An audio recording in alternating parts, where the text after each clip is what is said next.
Mga higala, aduna ko'y paila sa inyo ha.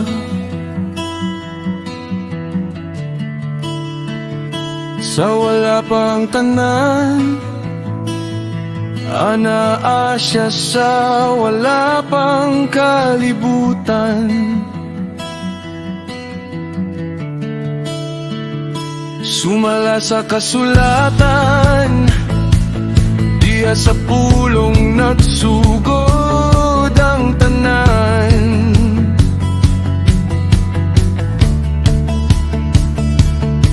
Ugang pulong na himong tao, gipanganak ipon ka nato.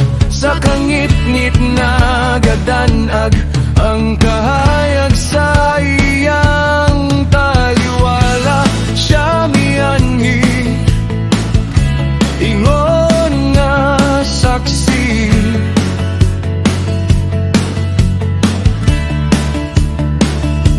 Ipamatuod sa kahayag aron taman managtuo kaniya. Igsoon ko siya, si Jesucristo, matinudanon ug makagagahom. Siya pagatuhi ug ayaw siya pagatalikti. Siyang Diyos karon, nagihulad na to karon.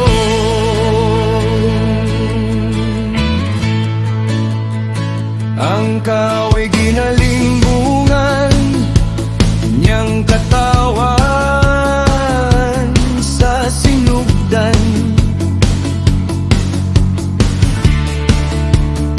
Siya nagapadayon sa pagkabig, sa katawan, sa kamatayon.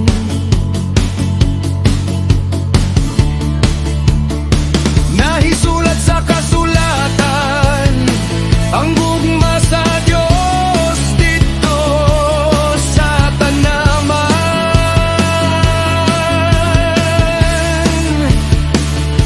Unyag ipakita sa amahan ng gugma niya sa katawan. Gihatag niya iyang bugtong nga anak sa kaluwasan sa iyang katawan. Tungkol sa grasya, naluwas kita.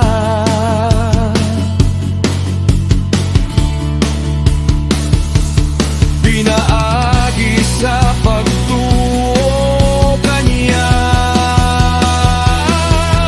Igsoon ko siya, si Jesucristo, matinudanon ug makagagahom. Siya pagatuhi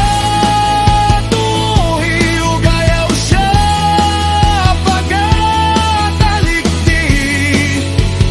Siya ang Diyos karon, nagihulad na to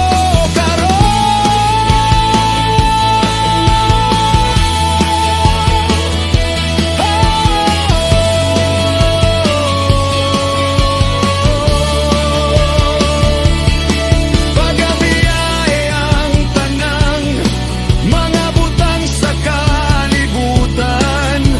Pagtigumubahan di sa iyang gingharian. Pagatuuhi ug ikinabuhi ang iyang pulong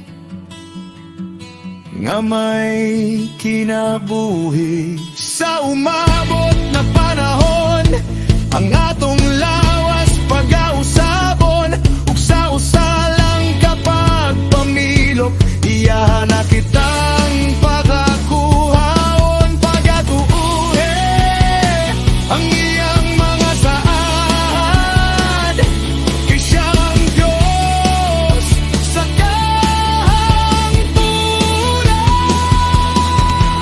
Igsuon ko siya, si Jesucristo.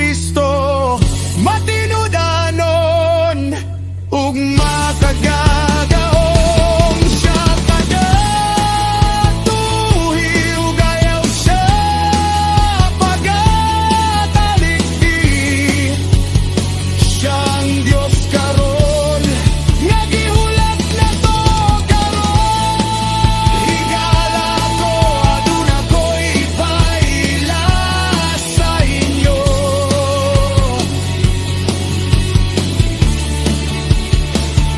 Siyang pamanunon ug kita iyang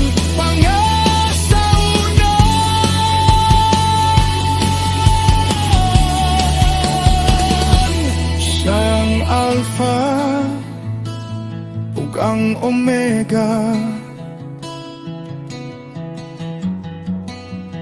siyang Diyos karon nga gihulat na to karon. Siyang Diyos karon nga gihulat na to karon.